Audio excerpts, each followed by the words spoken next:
नमस्ते बच्चों, स्वागत है आपको study with teacher education channel.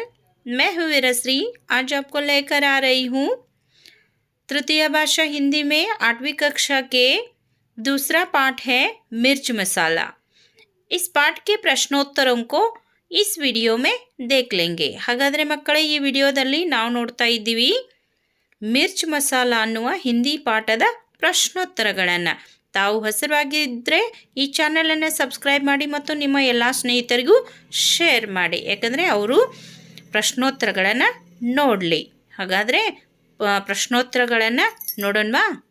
इस पाठ में पहला प्रश्न है, एक वाक्य में उत्तर लिखिए। तो उनमें से पहला प्रश्न है, एक दिन बोलू क्या कर रहा था। ಹಾಗಾದರೆ ಮೊದಲನೇ ಪ್ರಶ್ನೆಯನ್ನು ನೋಡೋಣವಾ। ಅದರ ಉತ್ತರ ಈ ರೀತಿಯಾಗಿದೆ ಮಕ್ಕಳೇ। एक दिन बोलू आंगन में बैठकर दूध पी रहा था। प्रश्न नंबर 2, दूध कहाँ पर फैल गया। इसका सही जवाब है बच्चों, दूध जमीन पर फैल गया। प्रश्न नंबर 3, दूध में उसको क्या दिखाई दिए। इसका उत्तर है, दूध में उसको 2 पंख दिखाई दिए। प्रश्न नंबर 4, हीरा किससे न पचा पाई। इसका सही जवाब है, बोलू ने दूध में पंख की बात बता दी, हीरा इस बात को पचा न पाई। प्रश्न नंबर 5, चंपा ने किसको देखते ही सारे बातें उगल दी। इसका सही जवाब है, चंपा ने अपनी सहेली चमेली को देखते ही उसने सारी बात उगल दी। प्रश्न नंबर 6, चमेली ने चंपा से क्या कहा। इसका सही जवाब है, चमेली ने चंपा से पूरा कबूतर तो इतना बड़ा पक्षी है, खाया कैसे होगा, कहा। प्रश्न नंबर 7, दूर दूर से लोग क्यों आने लगे। इसका सही जवाब है, यह चमत्कार देखने के लिए दूर दूर से लोग आने लगे। प्रश्न नंबर 8, बेचारा बोलू ने भयभीत होकर क्या किया। इसका उत्तर है बच्चों, बेचारा बोलू ने भयभीत होकर किसी एक पेड़ पर छिप गया था। प्रश्न नंबर 2, 2-3 वाक्यों में उत्तर लिखिए। उनमें से पहला प्रश्न है, बोलू क्यों घबरा गया। ये तो 2 अंक के प्रश्न है। ಹಾಗಾದರೆ ಇದು ಏನಿದೆ 2-3 ವಾಕ್ಯಗಳಲ್ಲಿ ಉತ್ತರಿಸಬೇಕಾಗ್ತದೆ, ಅದಕ್ಕಾಗಿ ಇದು 2 ಅಂಕದ ಪ್ರಶ್ನೆ। ಹಾಗಾದರೆ ಮೊದಲನೇ ಪ್ರಶ್ನೆ, बोलू क्यों घबरा गया। इसका सही जवाब है, एक दिन शाम को बोलू आंगन में बैठकर दूध पी रहा था, उसे खांसी आई, दूध का लोटा लुढ़क गया तथा थोड़ा सा दूध मुंह से निकलकर जमीन पर फैल गया। फैले दूध में उसको 2 पंख दिखाई दिए, वह घबरा गया। इस तरह लिखने से आपको 2 अंक आ जाएगा। प्रश्न नंबर 2 अंक के लिए, हीरा ने चंपा से क्या कहा। इसका सही जवाब है, हीरा ने चंपा से कहा, एक राज की बात है, जानती हो आज क्या हो गया। उनके मुंह से कबूतर के पंख निकले, बहुत सारे, मुझे चिंता हो रही है, पर किसी से मत कहना। प्रश्न नंबर 3, चमेली से चंपा ने बोलू के बारे में क्या कहा। इसका सही जवाब है बच्चों, चंपा ने चमेली से कहा कि आज भोलू जी को खांसी आई और उनके मुंह से एक पूरा कबूतर निकला। कहने से पहले उसने चमेली से वादा करवा लिया कि वह किसी से यह बात नहीं कहेगी।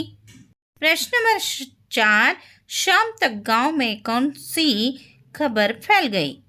इसका सही जवाब है बच्चों, शाम तक गांव में खबर फैल गई कि भोलू के मुंह से झुंड के झुंड कबूतर, कौवे, गौरैये, मुर्गे, यहाँ तक कि कई आकार के रंग बिरंग पक्षी, विदेशी के पक्षी भी निकल रहे हैं और इन पक्षियों से आकाश भर गया है। इस तरह शाम तक गांव में खबर फैल गई।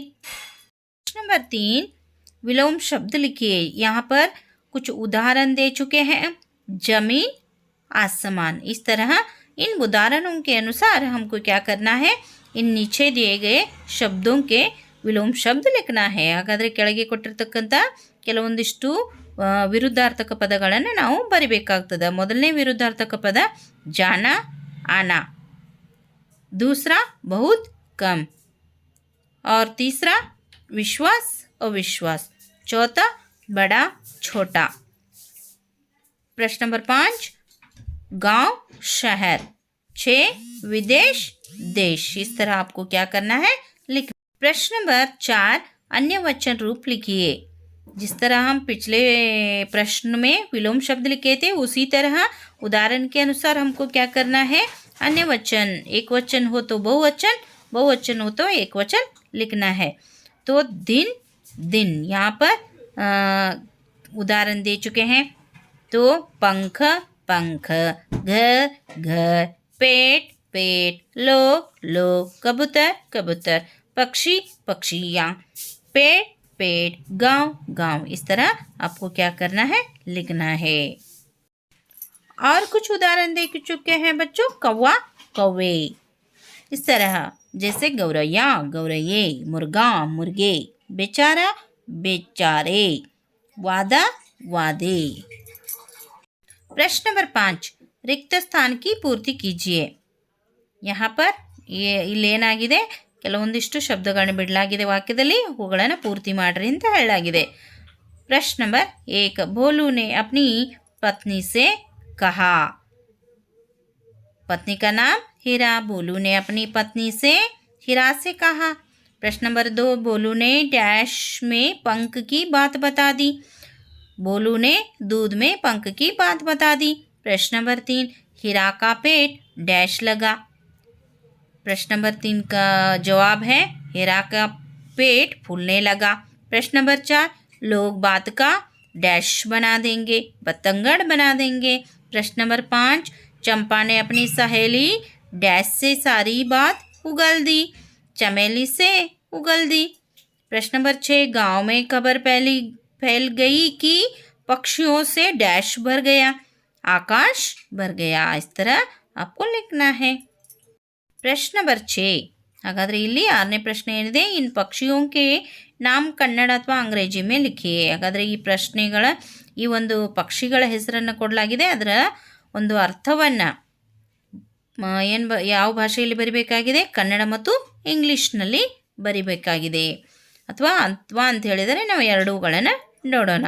ಕಬೂತರ್ ಕನ್ನಡ में कहा जाता है पारिवाಳ पिजॉन, तोता गिड़ी पैरट, मैना मैना मैना, कौवा कागे क्रौ, बाज गिडुग हॉक, गिद्ध रणहद्दु वाल्चोर, गौरैया गुब्बच्ची स्पैरो, बगुला नीरहक्की वार्डिंग बर्ड, मुर्गा हुंज hen, चमत्गढ़ बावली प्लीटर माउस. इस तरह आपको लिखना. और अगला प्रश्न है प्रश्न नंबर 7 इन वाक्यों में छिपे पक्षियों के नाम ढूंढकर लिखिए. तो यहाँ पर कुछ ವಾಕ್ಯ देख चुके हैं. ಹಾಗಾದರೆ ಇದರಲ್ಲಿ ಕೆಲವೊಂದಿಷ್ಟು ವಾಕ್ಯಗಳನ್ನ ಕೊಡಲಾಗಿದೆ. ಅಲ್ಲಿ ಇರ್ತಕ್ಕಂಥ ವಾಕ್ಯದಲ್ಲಿ ಪಕ್ಷಿಗಳ ಹೆಸರು ಗೊತ್ತಾಗ್ತದೆ. ಆ ಶಬ್ದಗಳನ್ನು ಅಕ್ಷರಗಳ ಮೂಲಕ ಆ ಶಬ್ದಗಳನ್ನು ಕಂಡುಹಿಡಿದು ಬರಿಬೇಕಾಗಿದೆ. ಒಂದು ಉದಾಹರಣೆ ಕೊಡಲಾಗಿದೆ. अब तो ताज़ा फल खा लो. तो यहाँ पर अब तो ताज़ा, तो और ताज़ा, पहला तो है और ता है, इसके बाद वह शब्द बन गया, किस पक्षी का नाम बन गया, तोता. इस तरह हमको ढूंढ के निकालना है इन अक्षरों में से. तुमको यलहंका जाना है. तो यहाँ पर क्या है, तुमको को है अंतिम शब्द, और यलहंका के यल कोयल. इस तरह जोड़ के लिखना है. जब गुलाब देखती है तब खुशी होती है. यहाँ पर पक्षी का नाम है बगुला. तुम मृगालय में घूमो रमेश. इस तरह वाक्य है, इनमें पक्षी का नाम है मोर. प्रश्न नंबर 8 ನಿವಾಸ ಸ್ಥಾನों को जानिए. ಹಾಗಾದರೆ ಈ ಶಬ್ದಗಳನ್ನು ತಿಳಿದುಕೊಳ್ಳ್ರಿ, ಕೆಲವೊಂದಿಷ್ಟು ಯಾವ ಪಕ್ಷಿ ಅಲ್ಲಿ ವಾಸವಾಗ್ತದ ಅಂತ. ಹಾಗಾದರೆ ನೋಡೋಣ. प्रश्न नंबर 1 है आदमी घर मकान, पक्षी घोंसला, बकरी बाट, घोड़ा अस्तबल घुड़साल, चूहा बिल, सांप बाम्बी, सिंह गुफा। इस तरह ये पक्षी या प्राणी अपने अपने घर में या निवास स्थान में रहते हैं। ಸಾರ್ಥಕ ಶಬ್ದ बनाइए। ಹಾಗಾದರೆ ಇಲ್ಲಿ ಕೆಲವೊಂದಿಷ್ಟು ಶಬ್ದಗಳನ್ನು ವಾಕ್ಯದಲ್ಲಿ ಹಿಂದೆ ಮುಂದೆ ಮಾಡಲಾಗಿದೆ, ಅವುಗಳನ್ನು ಸರಿ ಮಾಡಿ ಸರಿ ಶಬ್ದಗಳನ್ನು ಜೋಡಿಸಿ ಪೂರ್ತಿ ಅರ್ಥಪೂರ್ಣ ವಾಕ್ಯವನ್ನಾಗಿ ಮಾಡಿ ಅಂತ ಹೇಳಲಾಗಿದೆ। ಪ್ರಶ್ನೆ ನಂಬರ್ 1, कहूँगी कसम नहीं से किसी से। इसका सही जवाब है कसम से किसी से नहीं कहूँगी। प्रश्न नंबर 2, गया न से रहा चंपा। और इसके बाद ये है उत्तर चंपा से रहा न गया। प्रश्न नंबर 3, आज आई खांसी को बोलू जी। इस तरह उल्टा पुल्टा किया गया है। इसका सीरियलता से बताने से यह वाक्य निर्माण हो जाता है, बोलू जी को आज खांसी आई। प्रश्न नंबर 4, आने लोग चमत्कार यह देखने लगे। इसका सही जवाब है यह चमत्कार देखने लोग आने लगे। प्रश्न नंबर 10, इनके चलने का तरीका बताइए। ಹಾಗಾದರೆ ಕೆಲವೊಂದಿಷ್ಟು ಶಬ್ದಗಳನ್ನ ಏನು ಮಾಡಿದ್ದಾರೆ ಇಲ್ಲಿ ಬ್ರ್ಯಾಕೆಟ್ನಲ್ಲಿ ಕೊಡಲಾಗಿದೆ, ಯಾವ ಯಾವ ಪ್ರಾಣಿ ಪಕ್ಷಿಗಳು ಯಾವ ರೀತಿ ನಡೀತಾವ ಅಂತ ಹೇಳಬೇಕಾಗಿದೆ ನಮಗೆ। ಹಾಗಾದರೆ ಉದಾಹರಣೆ ಕೊಟ್ಟಿದ್ದಾರೆ ಅವರು, ಆದ್ಮಿ ಜಮೀನ್ ಪರ್ ಚಲ್ತೆ हैं ಅಂತ। ಅದೇ ರೀತಿ ಪ್ರಶ್ನೆ ನಂಬರ್ 1, मछली पानी में तैरते हैं। प्रश्न नंबर 2, सांप जमीन पर रेंगते हैं। 3, जानवर 4 पैरों से भागते हैं। 4, पक्षी पंखों के सहारे उड़ते हैं। 5, मेंढक फुदकते हुए आगे बढ़ते हैं। प्रश्न नंबर 11, देखें आप कोयल के बारे में कितना जानते हैं। ಹಾಗಾದರೆ ಇಲ್ಲಿ ಟೆಸ್ಟ್ ಮಾಡ್ತಾ ಇದ್ದಾರೆ ಮಕ್ಕಳೇ, ಏನಂದರೆ ನೀವು ಕೋಗಿಲೆಯ ಬಗ್ಗೆ ಏನನ್ನು ತಿಳಿದುಕೊಂಡಿದ್ದೀರಿ ಅಂತ। ಇಲ್ಲಿ ಕೆಲವೊಂದಿಷ್ಟು ವಾಕ್ಯಗಳನ್ನ ಅವರೇ ಕೊಟ್ಟಿದ್ದಾರೆ, ಅವುಗಳನ್ನ ನಾವು ಬರೀಬೇಕಾಗಿದೆ। कोयल एक डैश है, पक्षी है, प्राणी तो नहीं पक्षी है। और दूसरा वाक्य है, उसका रंग डैश होता है, काला होता है, वह डैश जैसे ही दिखाई देती है, कौवे जैसे ही दिखाई देते हैं। देखने में से कोयल और कौवे पता ही नहीं चलता कि दोनों एक तरह से दिखाई देते हैं। वह मीठे स्वर से डैश है गाती है, वह केवल डैश ऋतु में गाती है, बसंत ऋतु में गाती है। वह अपने डैश कौवे के घोंसले में देती है, अंडा देती है। केवल डैश से हम कोयल तथा कौवे में अंतर कर सकते हैं। किससे अंतर कर सकते हैं? ध्वनि से।